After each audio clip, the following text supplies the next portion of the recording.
Hey, my name is Genia Morgan, aka Red Delish, like the apple, which is an old stage name from Step Africa. I'm from St. Louis, Missouri. I currently live in Brooklyn, New York, where I am pursuing the world of entertainment, theater, film, TV, voiceover, print, video game, and hand modeling. So I know, how did I get started? Well, I am a dancer.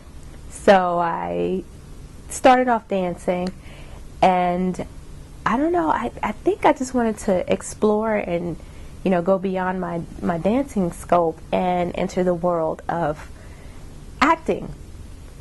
So I think it was when my mom took me to see The Wiz at the Fox Theater in St. Louis, and I'm a dancer. I'm going to see the dancing, but not only are these beautiful black people dancing, they're singing, they're acting, they're transforming and rocking my world, and I'm like, Mom, that's what I want to do. I was sure of it.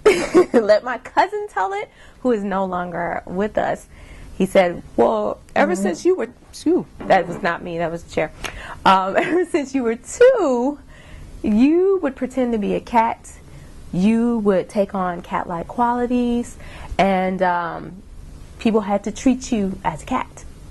They could not call you by name. They had to make up something, and they had to pet you. You would lick from a bowl. Oh, he told it all, which was highly embarrassing. So I do remember pretending to be a dog or something like that, but I believe that was the first big exposure to my wanting to, you know, participate in that. Like, how is that? What is that? What are they doing? It's not just dance. So since, you know, from that point, I would participate in various art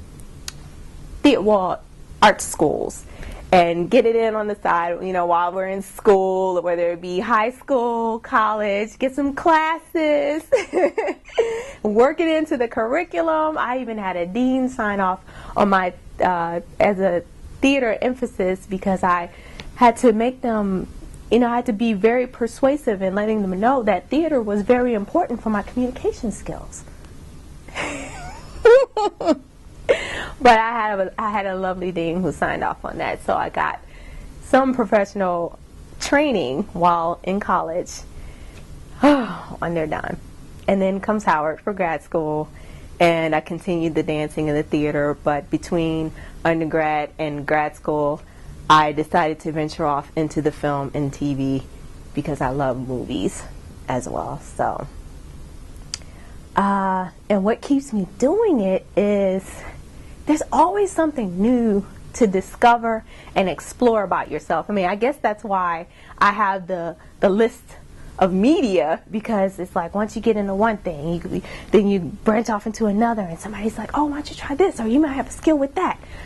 But it is a lot of work, patience, and I tell you what, before I even moved to New York, I said, I am not letting New York take my soul, because it's a grind. It's a hustle.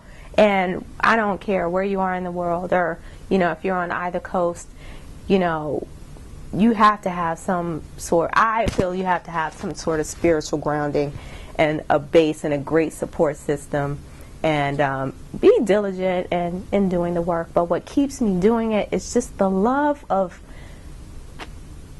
I don't know, transformation, and then sharing with other people, and people getting what you're giving, and it's like this whole exchange, especially in theater. You don't really get that, you know, you don't feel it so much in TV unless you're on the other side of it, but as you're performing it, there's this, y'all know what I'm talking about, there's this give and take that you receive when you get when you receive. So I'm thinking that's what's keeping me here, or unless I'm just crazy. And there are always these other goals and these other places you're trying to get to. You know, you want to keep taking it further until you can't go anymore. What else did you want me to say? Oh, the challenges. Oh, yes. Being patient and having to deal with, well, you have in the world, there are all types that make the world go round. There's so many different temperaments, ideologies, different ways, different processes, different types of people that you have to deal with. But you have to, know who you are, and then be receptive to everything that everybody has to offer or not, and be diplomatic about it. But I think it's the patience that's the most challenging, especially if you're capable, but it may not necessarily be your time in the process yet, and then you keep grinding. And there are some of us who are fortunate enough to not necessarily have to have a day job. I still have one, but God bless it. But eventually getting to that point where it's just, consistent all the time, and that's your passion and your complete life's work. So yeah, I would definitely say the patience. And as being a woman of color in the entertainment world, it seems like we just have so many more challenges, from the pragmatic down to the hair. We have to think about everything, or at least consider everything. Yeah, we have to watch out for that casting couch too, Was I supposed to say that? This chair is killing me. Okay, no, I shouldn't say that. Those are the two biggest challenges for me. So you have been watching Black Theater USA.